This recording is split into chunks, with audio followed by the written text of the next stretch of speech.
मुख्यमंत्री भूपेश बघेल ने आज जिले के विकास खंड पथरिया के ग्राम मोतिमपुर स्थित अनुरागी धाम में आयोजित अखंड नवधा नारायण कार्यक्रम के समापन समारोह में शामिल हुए। इस अवसर पर उन्होंने बाबा अनुरागी की समाधि पर पुष्पांजलि और हवन कुंड में आहुति अर्पित कर प्रदेश की जनता की खुशहाली के लिए आशीर्वाद मांगा है। उन्होंने अखंड नवधा रामायण समापन कार्यक्रम को संबोधित करते हुए कहा कि भारत देश संत महात्माओं का देश है। संत महात्माओं के विचारों और उपदेशों में परोपकार की भावना होती है।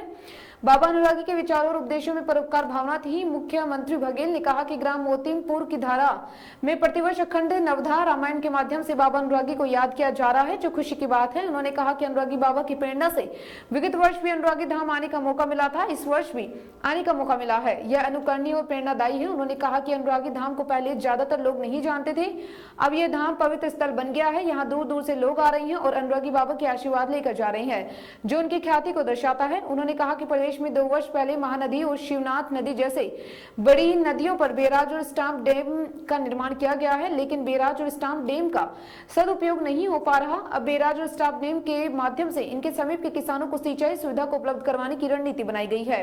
उन्होंने कहा कि रणनीति के तहत निर्मित बैराज और स्टाम्प डैम में लिफ्ट के माध्यम से किसानों के खेतों तक पानी पहुंचाया जाएगा। इस हेतु उन्होंने बैराज और स्टाम्प डैम के किनारों विद्युत की व्यवस्था करने की बात कही। इसके पूर्व में भी बघेल ने वृंदावन से पहुंचे महात्मा पुरुषोत्तम और दल्लापौड़ी से पहुंचे महात्मा राधेश्याम का माला पहनाकर आत्मीय स्वागत किया। यहाँ तक की बात है। अगली कड़ी में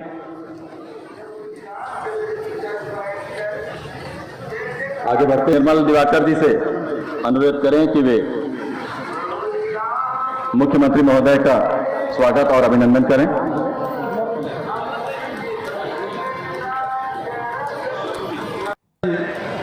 एक तरफ तो ट्विटर में आते 25 रुपये दे की थी और दूसरा तरफ वहां से आदेश आते थे 1 रुपये भी तो ज्यादा देवे ना तो तुम चावल नहीं खरीदेना। ऐसे दो बात कैसे कही होते तुम्हारे मन की कला हो सकते हुए हमारे उनके समझ नहीं आया। तो ये होकर बाद भी भारत सरकार कहते हैं तो बोनस दे तो तुम चावल नहीं खरीदेगा।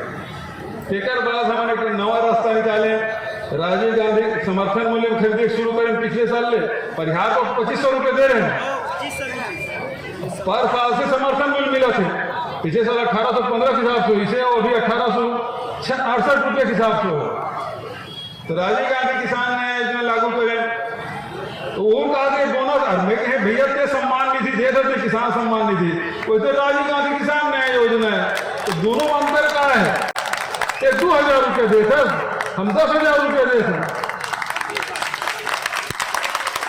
रोक नहीं लगाना चाहिए। और बारदाना की यहाँ तक की बात है, ये सब कोरोना कारण से सब जनजीवन प्रभावित हुए हैं।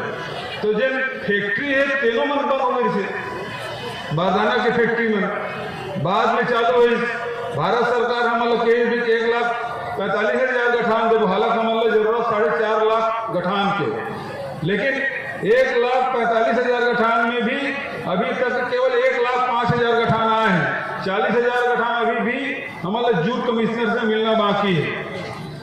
दूसरा बात के सहूलियत के लिए एक बड़ा फैसला लेते हुए किसानों के धान से बारदानी खरीदी कर रही है, लेकिन कुछ कम केंद्रों में ये देखा जा रहा है कि किसानों पर दबाव बनाया जा रहा है। आप अगर बारदानी लाएंगे तभी टोकन दिया जाएगा या खरीदी की जाएगी। ये तो तानाशाही चल रहा है केंद्रों में, कई केंद्रों में। यदि इस प्रकार से तो उन्हें स्पष्ट निर्देश है कि किसान से सहयोग लेकर ही धान खरीदी की व्यवस्था की जाए। किसान आंदोलन को लेकर के आपने नगर सैनिक की मानदेय को लेकर बढ़ाने के लिए आपने 2017 में पूर्व मुख्यमंत्री को लेटर